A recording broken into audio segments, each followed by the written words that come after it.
দশম শ্রেণীর ভৌতবিজ্ঞানের একটি নতুন ভিডিওতে তোমাদের সকলকে স্বাগত জানাই। আজকের অধ্যায়ের নাম গ্যাসের আচরণ এবং আজকের এই ভিডিওটাতে যে বিষয়গুলো নিয়ে আলোচনা করব সেগুলো হলো, এক হচ্ছে যে চার্লস এবং বয়েলের সূত্রের সমন্বয় সূত্র বলতে আমরা কি বুঝি, দ্বিতীয় হলো আদর্শ গ্যাসের সমীকরণ কিভাবে নির্ণয় করতে হয়, এবং তার সাথে অ্যাভোগাড্রোর সূত্র এবং অ্যাভোগাড্রোর সূত্র বা অ্যাভোগাড্রোর প্রকল্পের অনুসিদ্ধান্ত বলতে আমরা কি বুঝি সেই সমস্ত বিষয়গুলো নিয়ে এই ভিডিওটাতে আলোচনা করব। এবং তারপরে সবশেষে এই টপিকটার উপর বিগত বৎসরে মাধ্যমিক এবং অন্যান্য পরীক্ষায় যে সমস্ত প্রশ্নগুলো এসেছিল সেই সমস্ত এমসিকিউ এবং অতি সংক্ষিপ্ত প্রশ্ন নিয়ে আলোচনা করা হবে। তো প্রথমেই দেখো, চার্লস এবং বয়েলের সূত্রের সমন্বয় সূত্র, অর্থাৎ চার্লসের সূত্র এবং বয়েলের সূত্র আমরা অলরেডি দেখে নিয়েছি এর আগের ভিডিওগুলোতে। তো এবার যেটা জানতে হবে যে চার্লসের সূত্র এবং বয়েলের সূত্র, এই দুটো সূত্রকে একসাথে লিখলে কী নিয়ম দাঁড়াবে।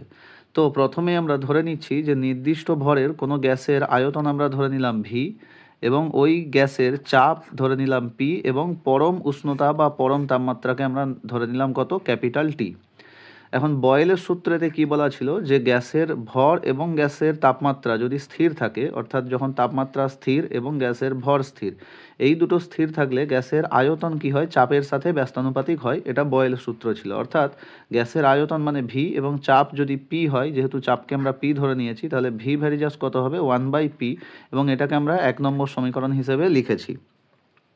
তো এটা আমরা অলরেডি জানি, বয়েলের সূত্রের নিয়ম হচ্ছে যে গ্যাসের আয়তন ও চাপ পরস্পর ব্যস্তানুপাতিক, অর্থাৎ ভি ভ্যারিজাস 1/p।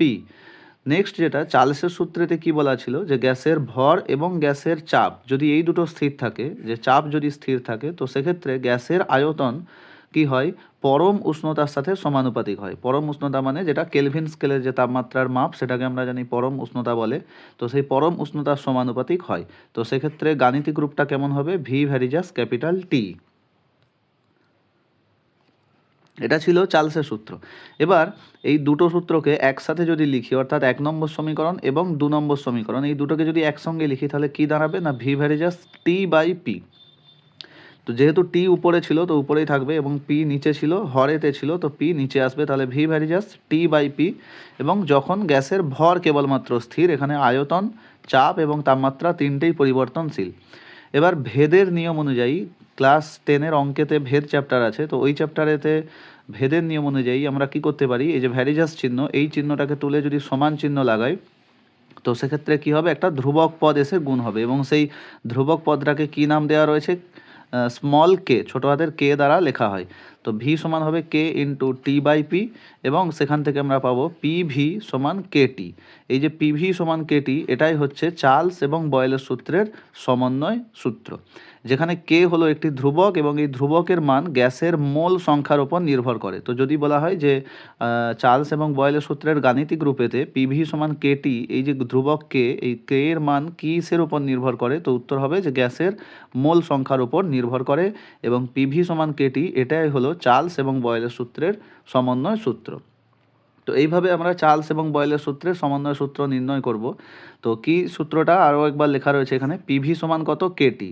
অর্থাৎ এখান থেকে কি পাবো, পিভি/টি, অর্থাৎ টিকে যদি আমরা বাম পক্ষে নিয়ে চলে আসি, তাহলে পিভি ডিভাইডেড বাই টি সমান কত পাবো, কে, অর্থাৎ ধ্রুবক। এর মানে হলো, এই যে সমীকরণটা লেখা আছে পিভি/টি সমান কে, এটার মানে হলো যে গ্যাসের, যদি আমরা গ্যাসের চাপ এবং আয়তনকে গুণ করে যদি তার পরম উষ্ণতা অর্থাৎ ক্যাপিটাল টি দ্বারা ভাগ করা হয়, তাহলে সেই পুরো রাশিটার মান সর্বদা কী থাকবে, ধ্রুবক।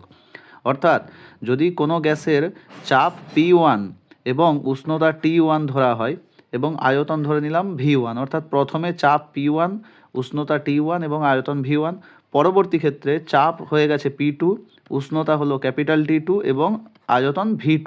তো সেক্ষেত্রে এই যে সমীকরণটা পেয়েছি, এখান থেকে আমরা কি লিখতে পারি, P1 V1 বাই T1 সমান হবে P2 V2 বাই T2। এই যে এটা অ্যাকচুয়ালি চার্লস এবং বয়েলের সূত্রের গাণিতিক রূপ নয়, গাণিতিক রূপ বললে আমরা এর আগে যেটা দেখলাম সেটাই লিখব। এটা কেন লিখেছি, কারণ এখান থেকে প্রশ্ন আসে, গাণিতিক প্রশ্ন, ঠিক আছে, অঙ্ক থাকে এই চ্যাপ্টার থেকে, গাণিতিক প্রশ্ন থাকে। তো সেই গাণিতিক প্রশ্নগুলো সমাধান করার জন্য এই সমীকরণটা কাজে লাগে, এই সূত্রটা কাজে লাগে। তো এই সূত্রটা সেক্ষেত্রে খুবই গুরুত্বপূর্ণ। এবার যেটা এই চ্যাপ্টারের নেক্সট যে ইম্পর্টেন্ট বিষয় রয়েছে, নেক্সট ইম্পর্টেন্ট বিষয় যেটা সেটা হলো যে অ্যাভোগাড্রোর সূত্র বা অ্যাভোগাড্রোর প্রকল্প। তো অ্যাভোগাড্রোর সূত্রের বক্তব্য কি, যে একই চাপ ও উষ্ণতায় সম আয়তন সকল গ্যাসে সমসংখ্যক অণু থাকে। অর্থাৎ যদি কোনো গ্যাসের চাপ এবং উষ্ণতা এই দুটো স্থির থাকে, যদি কিছু গ্যাসের চাপ এবং উষ্ণতা একই থাকে, স্থির থাকে, সেই অবস্থায় দেখা গেছে কি যে একই আয়তন, এই যে লেখা আছে সম আয়তন, এটার মানে হচ্ছে একই আয়তন। তো একই আয়তনের বিভিন্ন গ্যাস যদি আমরা নিয়ে নিই, তো সেক্ষেত্রে দেখা যাবে যে প্রত্যেকটি গ্যাসের মধ্যেই অণুর সংখ্যা যেটা সেটা সর্বদা সমান থাকবে, অর্থাৎ সমসংখ্যক অণু থাকে। তো এখান থেকে গাণিতিক রূপটা কীরকম আসবে, যে গাণিতিক রূপটা আসবে গ্যাসের আয়তনকে যদি আমরা ভি দিয়ে লেখা হয় এবং গ্যাসের মোল সংখ্যা যদি এন দ্বারা লেখা হয়, গ্যাসের মোল সংখ্যাকে লেখা হয় ছোটো হাতের এন দ্বারা, তো সেক্ষেত্রে গাণিতিক রূপটা আসবে কি, যে ভি ভ্যারিজাস এন। তো ভি ভ্যারিজাস এন এটা হচ্ছে অ্যাভোগাড্রো সূত্রের গাণিতিক রূপ, অর্থাৎ গ্যাসের আয়তন গ্যাসের মোল সংখ্যার সমানুপাতিক, এবং সেটা কখন না, যখন গ্যাসের চাপ এবং গ্যাসের উষ্ণতা এই দুটো কি থাকবে, স্থির থাকবে। তো এটা ছিল অ্যাভোগাড্রো সূত্র এবং তার গাণিতিক রূপ। নেক্সট যেটা অ্যাভোগাড্রো সূত্রের অনুসিদ্ধান্ত। তো অ্যাভোগাড্রো সূত্রের অনুসিদ্ধান্ত বলতে কি না, অ্যাভোগাড্রো সূত্র থেকে আমরা কি কি সিদ্ধান্তে পৌঁছতে পারি, অর্থাৎ অ্যাভোগাড্রো সূত্রকে কাজে লাগিয়ে আমরা কি কি নতুন তথ্য আরও জানতে পারি, সেগুলোকে বলে অ্যাভোগাড্রো সূত্রের অনুসিদ্ধান্ত। তো ক্লাস টেনের সিলেবাসে এই যে তিনটে অনুসিদ্ধান্ত আছে, এগুলো শুধু মনে রাখতে হবে আমাদেরকে। দশম শ্রেণী অর্থাৎ ক্লাস টেনের সিলেবাসে এই সিদ্ধান্তগুলোর অর্থাৎ এই নিয়মগুলোর কোনো প্রমাণ নেই, সিলেবাসের বাইরে সেগুলো ক্লাস 11 বা 12-এর কেমিস্ট্রি চ্যাপ্টারে রয়েছে। তো আমরা শুধু খেয়াল রাখবো এখানে, মাধ্যমিকের জন্য শুধু নিয়মটা মনে রাখলেই হবে কি, যে প্রথম অনুসিদ্ধান্ত কি, যে এসটিপিতে মোলার আয়তন, অর্থাৎ এসটিপি বলতে স্ট্যান্ডার্ড টেম্পারেচার অ্যান্ড প্রেসার, প্রমাণ বায়ুমণ্ডলীয় চাপ এবং উষ্ণতাতে এক মোল কথাটা গুরুত্বপূর্ণ, এক মোল যে কোনো গ্যাসের আয়তন কত হয়, 22.4 লিটার। এটা হয় কখন না, যদি মোল সংখ্যা হয় 1 এবং কন্ডিশনটা হচ্ছে কি, যে প্রমাণ বায়ুমণ্ডলীয় চাপ এবং উষ্ণতা, এই শর্তটা মানতে হবে। যদি মানা হয় তো সেক্ষেত্রে 1 মোল যে কোনো গ্যাসের আয়তন হবে 22.4 লিটার। এটা অ্যাভোগাড্রো সূত্রের প্রথম অনুসিদ্ধান্ত।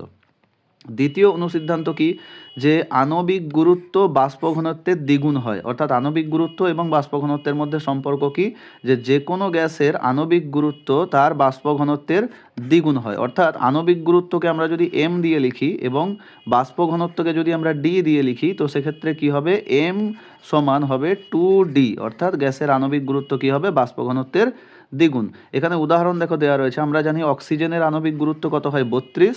সুতরাং অক্সিজেনের আণবিক গুরুত্ব যেহেতু 32, তো অক্সিজেনের বাষ্প ঘনত্ব কত হবে না, 16। ঠিক আছে।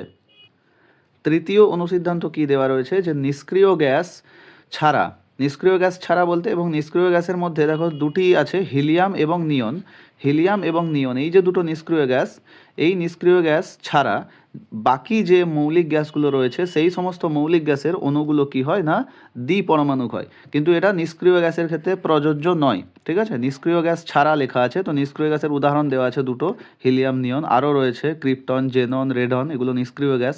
তো নিষ্ক্রিয় গ্যাস ছাড়া বাকি যে মৌলিক গ্যাসগুলো রয়েছে, যেমন উদাহরণ হচ্ছে এখানে হাইড্রোজেন, নাইট্রোজেন, ক্লোরিন, অক্সিজেন, এই সমস্ত গ্যাসের অণুগুলো কি হয়, দ্বিপরমাণুক মানে দুটো পরমাণু মিলে একটা অণু গঠিত হয়, এখানে উদাহরণ দেওয়া রয়েছে। তো এই ছিল অ্যাভোগাড্রো সূত্রের অনুসিদ্ধান্ত। তিনটে অনুসিদ্ধান্ত আছে, তিনটে অনুসিদ্ধান্ত বললে আমাদেরকে শুধু তিনটে পয়েন্ট আকারে লিখতে হবে, প্রমাণটা ক্লাস 10-এর সিলেবাসের মধ্যে নেই। এবার আসবো আদর্শ গ্যাসের সমীকরণ। আদর্শ গ্যাসের সমীকরণ বলতে অ্যাকচুয়ালি কি বুঝি না, আদর্শ গ্যাসের সমীকরণ হলো, আমরা যে তিনটে সূত্র পড়লাম এই অধ্যায়েতে, একটা হচ্ছে চার্লসের সূত্র, দ্বিতীয় বয়েলের সূত্র, এবং যেটা আজকে দেখলাম একটু আগে সেটা হচ্ছে অ্যাভোগাড্রোর সূত্র।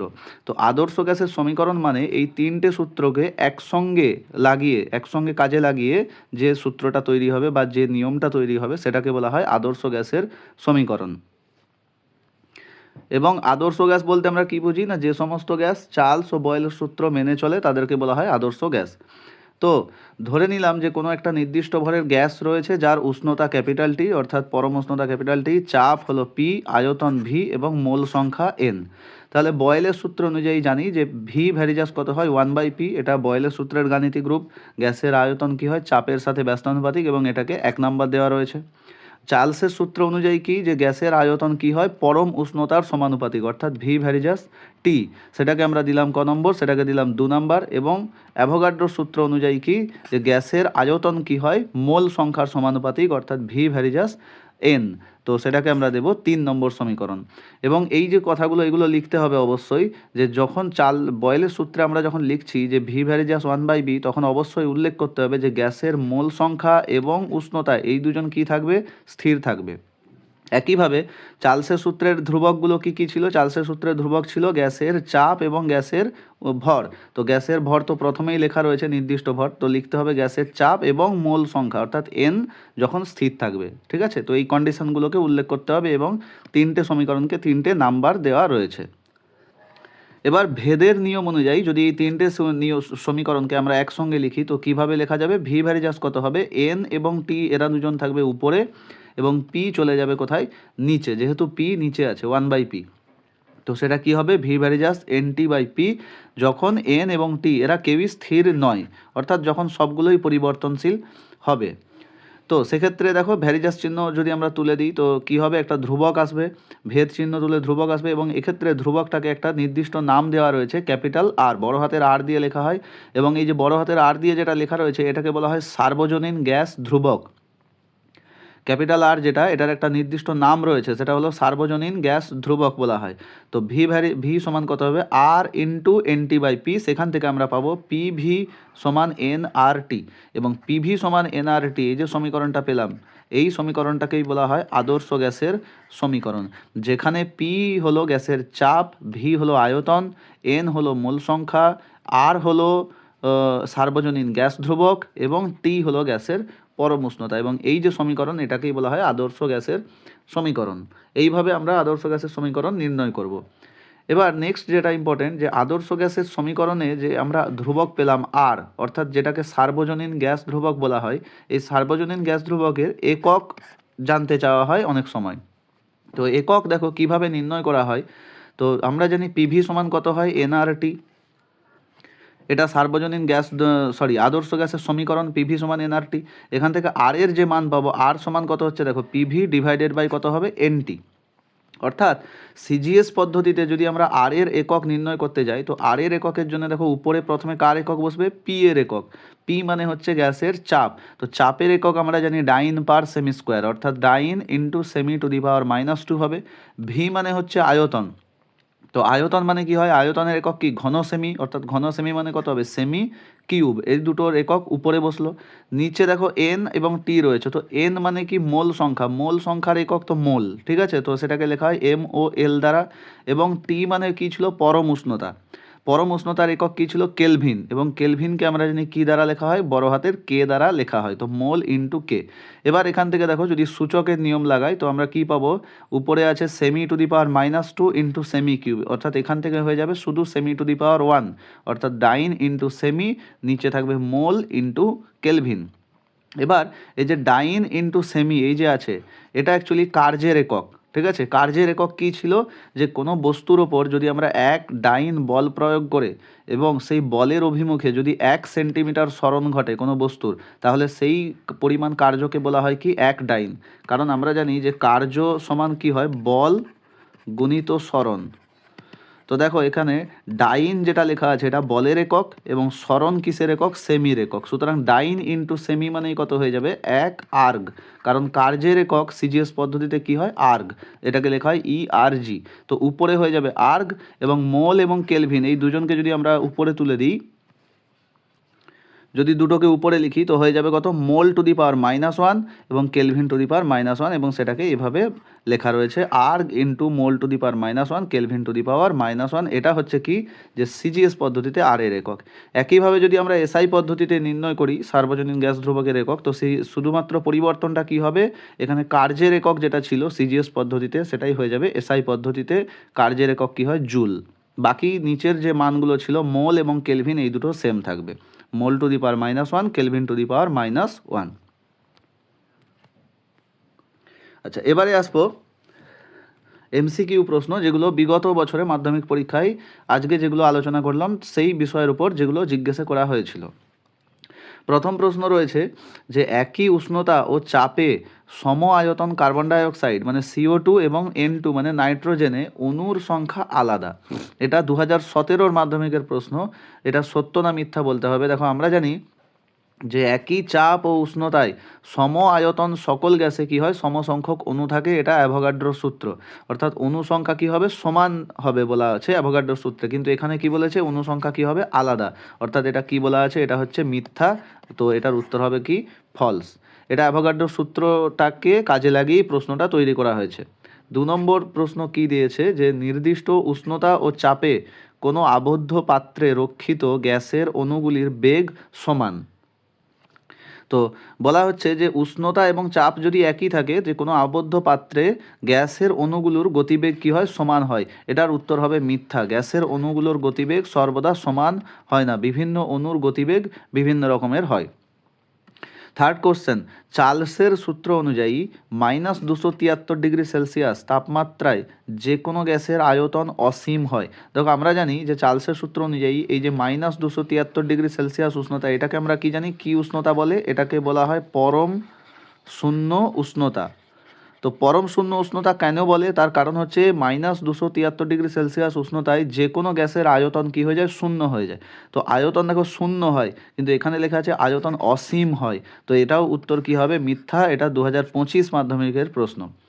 4 নম্বর প্রশ্ন বলেছে এসটিপিতে সকল গ্যাসের আয়তন 22.4 লিটার। তো এটা সত্য না মিথ্যা? এটা দেখো অ্যাভোগাড্রোর সূত্রের অনুসিদ্ধান্ত থেকে প্রশ্ন। প্রথমে দেখে মনে হতে পারে যে এটা সত্য, যে এসটিপিতে যে কোনো গ্যাসের মোলার আয়তন 22.4 লিটার হয়। কিন্তু এখানে দেখো অনুসিদ্ধান্তের সময় আমরা দেখেছিলাম, এখানে লেখা ছিল যে 1 মোল যে কোনো গ্যাসের আয়তন 22.4 লিটার, অর্থাৎ 1 মোল হতে হবে আয়তনটা। শুধু যদি বলা হয় যে সকল গ্যাসের আয়তন 22.4 লিটার, এটা কিন্তু ভুল হবে, এটাও হবে মিথ্যা। এখানে যদি বলা থাকতো যে এসটিপিতে 1 মোল সকল গ্যাসের আয়তন 22.4 লিটার, তাহলে এর উত্তরটা হতো সত্য। নেক্সট 5-এর প্রশ্ন কি বলা আছে, এসটিপিতে 22 গ্রাম CO2 এর আয়তন কত? তো এসটিপিতে দেখো 22 গ্রাম CO2-র আয়তন কত হবে, তো তার জন্য আমাদেরকে 22 গ্রাম মানে কত মোল সেটা নির্ণয় করতে হবে। দেখো কার্বন ডাইঅক্সাইডের ক্ষেত্রে দেখো কার্বনের কত বলা আছে, কার্বনের পারমাণবিক গুরুত্ব 12। তো এটা হবে 12, এটা হলো কার্বন যুক্ত অক্সিজেন রয়েছে দুটো। তো অক্সিজেনের পারমাণবিক গুরুত্ব হয় 16, তাহলে 16 দুয়ে হবে এখানে 32, কারণ অক্সিজেন পরমাণু দুটো রয়েছে। তো তাহলে কার্বন ডাইঅক্সাইডের আণবিক গুরুত্ব কত হচ্ছে না, আণবিক গুরুত্ব হচ্ছে 44। তো দেখো কার্বন ডাইঅক্সাইডের আণবিক গুরুত্ব 44, মানে 44 গ্রাম কার্বন ডাইঅক্সাইডকে আমরা বলবো 1 মোল কার্বন ডাইঅক্সাইড। অর্থাৎ 44 গ্রাম কার্বন ডাইঅক্সাইডের এসটিপিতে আয়তন কত হবে, 22.4 লিটার। কিন্তু এখানে 44 গ্রাম বলেনি, এখানে বলেছে কত, 22 গ্রাম। তাহলে 22 গ্রাম, একইভাবে আমরা বলতে পারি দেখো 22 গ্রাম CO2 মানে কত মোল CO2 হবে, এটা হবে হাফ মোল CO2, অর্ধেক হচ্ছে। যেহেতু মোল সংখ্যা অর্ধেক, সুতরাং আয়তনও কত হয়ে যাবে, অর্ধেক, অর্থাৎ 22.4 লিটারের অর্ধেক হবে। তো উত্তর হবে কত, 11.2 লিটার। এটা 2025 মাধ্যমিকের প্রশ্ন। 5-এর দাগেরটাও একই নিয়মের উপর ভিত্তি করে প্রশ্নটা করা হয়েছে। 4 গ্রাম হাইড্রোজেন গ্যাসের এসটিপিতে পিভি এর মান কত? দেখো আমরা জানি পিভি সমান কত হয়, আদর্শ গ্যাসের সমীকরণে পিভি সমান এনআরটি। তো এনআরটি অর্থাৎ এখানে দেখো বলা আছে আরটি, দ্বিতীয় অপশান 2RT, 4RT, 0.5RT, কোনটা উত্তর হবে? তো দেখো হাইড্রোজেনের দেখো পারমাণবিক গুরুত্ব কত, 1 বলাই রয়েছে। তাহলে হাইড্রোজেনের পারমাণবিক গুরুত্ব 1, মানে হাইড্রোজেনের একটা অণু তার আণবিক গুরুত্ব কত হবে, 1 × 2, কারণ দুটো পরমাণু রয়েছে, তাহলে 2 গ্রাম। তাহলে হাইড্রোজেনের পারমাণবিক গুরুত্ব বা আণবিক গুরুত্ব কত হচ্ছে, 2 গ্রাম। তো 2 গ্রাম আণবিক গুরুত্ব, এটা হচ্ছে হাইড্রোজেন। তাহলে 2 গ্রাম হাইড্রোজেন গ্যাসকে আমরা কি বলতে পারি, 1 মোল হাইড্রোজেন গ্যাস, 1 মোল H2 গ্যাস। অর্থাৎ সেক্ষেত্রে মোল সংখ্যা বা এন এর মান কত হবে, 1।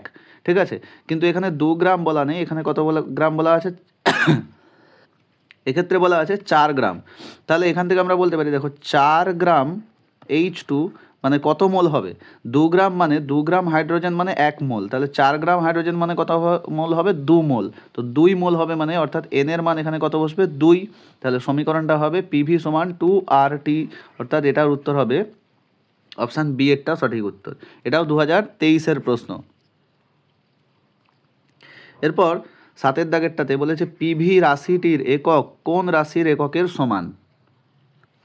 তো আমরা দেখো আর এর যে সার্বজনীন গ্যাস ধ্রুবকের একক নির্ণয় করার সময় দেখেছি, দেখো পিভি উপরে কত ছিল, পিভিটা দেখো সরল করার পরে কত এসেছিল, ডাইন ইন্টু সেমি। আর ডাইন ইন্টু সেমি কিসের একক, ডাইন ইন্টু সেমি মানে বল ইন্টু সরণ, অর্থাৎ এটা কিসের একক, কার্যের একক। অর্থাৎ পিভি যেটা আছে সেটা সর্বদা কিসের একক হবে, কার্যের একক হবে, ঠিক আছে। আচ্ছা, নেক্সট বলা হচ্ছে 64 গ্রাম O2 এর ক্ষেত্রে আদর্শ গ্যাসের সমীকরণটি কি। দেখো অক্সিজেনের পারমাণবিক গুরুত্ব কত, 16। সুতরাং অক্সিজেন অণু যেটা এই যে O2 লেখা আছে, O2 এর আণবিক গুরুত্ব কত হবে, 32। অর্থাৎ 32 গ্রাম অক্সিজেনকে আমরা বলবো 1 মোল অক্সিজেন, 32 গ্রাম অক্সিজেনকে আমরা বলবো 1 মোল অক্সিজেন। তাহলে 64 গ্রাম বলা আছে এখানে, 64 গ্রাম অক্সিজেনকে আমরা কত মোল বলবো, 2 মোল বলা হবে, ঠিক আছে, 2 মোল অক্সিজেন। তাহলে যেহেতু 2 মোল অক্সিজেন অর্থাৎ এখানে এন এর মান কত হলো, এন এর মান হলো 2। অর্থাৎ এখান থেকে আমরা পাবো সমীকরণটা কত হবে, পিভি সমান কি ছিল, আদর্শ গ্যাসের সমীকরণ নির্ণয় করতে হবে বলেছে, তো আদর্শ গ্যাসের সমীকরণ ছিল পিভি সমান NRT। এন এর মান এখানে কত পেলাম, 2। তো উত্তর হবে 2RT। এটা হবে 64 গ্রাম অক্সিজেনের ক্ষেত্রে। দেখো অক্সিজেন অণু বলেছে O2, তো অক্সিজেন পরমাণুর পারমাণবিক গুরুত্ব 16, তো O2 হলে কত হচ্ছে 32, আর এখানে বলেছে 64, অর্থাৎ দ্বিগুণ বলা আছে, তো মোল সংখ্যা কত হবে, 2।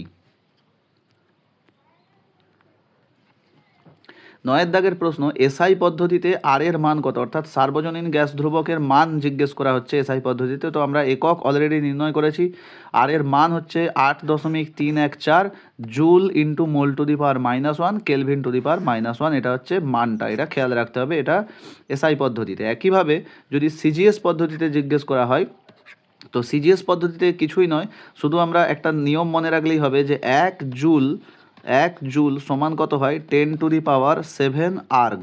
এটা জুল এবং আর্গের মধ্যে সম্পর্ক।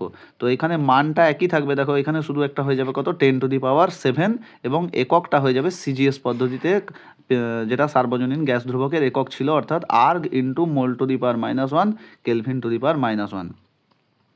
নেক্সট, অ্যাভোগাড্রোর সূত্রের ধ্রুবক দুটি কী কী। তো অ্যাভোগাড্রোর সূত্রের ধ্রুবক দুটি কী কী, না গ্যাসের চাপ এবং গ্যাসের উষ্ণতা। এবং লাস্ট প্রশ্ন এই ভিডিওটাতে, এসটিপিতে বলা হচ্ছে এসটিপিতে 16 গ্রাম O2-তে উপস্থিত অণুর সংখ্যা কত। তো দেখো O2 অর্থাৎ এখানে বলা আছে অক্সিজেন অণু, তো অক্সিজেনের পারমাণবিক গুরুত্ব কত হয়, 16। তাহলে অক্সিজেনের অণু বলতে তার আণবিক গুরুত্ব কত হচ্ছে, 16×2 32, অর্থাৎ 32 গ্রাম অক্সিজেনকে আমরা বলবো 1 মোল, কিন্তু এখানে বলা আছে 16 গ্রাম। তো 16 গ্রাম মানে কত, এখানে এটা হয়ে যাচ্ছে হাফ মোল অক্সিজেন, অর্থাৎ 1 মোলের অর্ধেক। যেহেতু 1 মোলের অর্ধেক, তাহলে এখানে অণু সংখ্যাও কত হয়ে যাবে, অর্ধেক হয়ে যাবে। আমরা জানি 1 মোল যেটা থাকে তাতে অণু সংখ্যা কত থাকে, 6.023 ইন্টু 10⁻23টি অণু থাকে।